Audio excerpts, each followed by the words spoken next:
Welcome back to 101 Sports. I'm now joined by our MLB experts, Ben Greenberg and Connor Cummings. So, Ben, I want to lead it off with as I try and talk with the first question. Does baseball need more replay heading into this postseason? I'm going to go ahead and say no. Baseball has a human element that no other sport has. And that's what makes it so great. That's what makes it America's pastime. When there's something exciting about a play at the plate, when the whole crowd rises and they know the call at that very moment is the call that's going to stay, it's up to the manager to come out and then defend his team from that point on. Fielders make errors, umpires blow calls. They're both part of the game. Yeah, but do you want an umpire who's not even playing the game to make a bad call that changes the course of possibly an entire season or the course of a perfect game going on? In 2010, Armando Galagra's perfect game was messed up in the 27th out because the first base umpire called him safe when he was, in fact, like a foot off the bag. Well, I got another story right back at you. In 2009, the Yanks were in 4th place in late June. It was Brett Gardner who got picked off first base, and it was Joe Girardi who flew out of the dugout, fired his hat in the field, throws a fit, gets tossed out of the game. Yankees go on to win the World Series that year. Some people say that very moment, by the way, they were no hit through 5 innings at the time.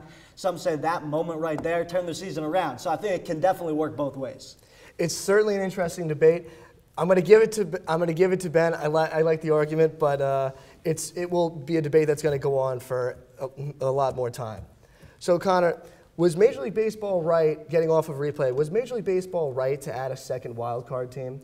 Absolutely. I think just the fact that there's another team that's going to be put into the mix adds the excitement coming along with the postseason. There's teams that are still in the hunt that wouldn't normally be added to them. Milwaukee, the Dodgers, Philadelphia, and Detroit. These teams that would be, if there was only one wild card spot, would be well out of it. But the fact that there's a second one, they're still fighting for contention, making every game almost a playoff game for them. Absolutely. I definitely agree with you that it's a good idea. I just think it was executed very, very poorly by Major League Baseball. Baseball is a game of consistency. They play a 162-game schedule, and then to have the wild cards play one game against each other, it seems a little ridiculous to me.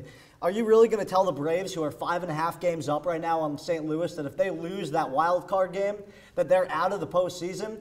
They played 162 games and did 6 games better than the team they're getting knocked out by, and it's only one game because maybe one bad outing by an ace. But I think it adds to the excitement for the fans as well, because 162 games is such a long period of time. Some people don't start watching until August or September.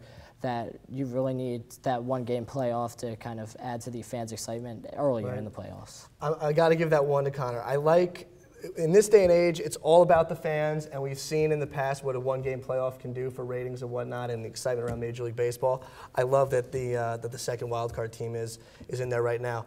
So, Ben, if the season ended today, who's your dark horse to win the whole thing? Well, keep in mind, when you say dark horse, I'm going to really take that to heart when I say the St. Louis Cardinals are my dark horse team. If the postseason race ended today, they would be the long shot for winning the World Series, even though they are the defending champions. Look, when it comes to October baseball, you're not belting long balls all over that cool October air against great pitching staffs. They're 17th in the league in home runs, but 4th in the league in runs scored. What does that tell you? It tells you this team is built for the playoffs. They're also the best team in batting when trailing in baseball games, clutch hitting and timely hitting. That's what makes championship teams. Absolutely. First of all, I don't see them as a dark horse team. Being defending champions, a lot of people can see them coming. And the fact that they haven't played well coming down the stretch, they're 12-10 in September, which is still above 500, but not quite where they want to be heading into the playoffs. And their overall record is 83-71. And if they're so good in those areas, why are they a wild card team? Why didn't they win the division? Well, it's a good question, but Lance Lynn, Kyle Loesch, and Jason Mott are really the reason why they're even here right now. Those are 3 pitchers that have done a number on the rest of the league so far. Lance Lynn, 17 wins. He's still in his second year, but he's got a 3.69 ERA. Kyle Loesch, 16 wins with 2.77 ERAs. The kicker, and then Mott, of course, with the 30 saves. Like I've said it before, I'll say it again. It's pitching and timely hitting. Cardinals have both. Well, I just don't think the Cardinals have enough to get it 2 years in a row. My surprise team is the Orioles. The Orioles are coming out of nowhere this year. I like this. The fact that they've run 16 straight extra inning games means they can get it done when it really counts. They take advantage of those opportunities to win games. That is the stat I do like. 16 extra inning games in a row that they've won. That's what makes the championship team as well. I just don't quite see them as a dark horse, given that they may even win the AL East. I like both of your arguments, but I'm going to go with the Atlanta Braves as my dark horse. I just love that team. I love the pitching. I love the bullpen. And I got to go with them making a run with Chipper Jones heading out this year. That's all the time we have for today. Thanks for watching us on 101 Sports. And make sure to like us on Facebook and follow us on Twitter. For everyone here at the show, whose side are you on?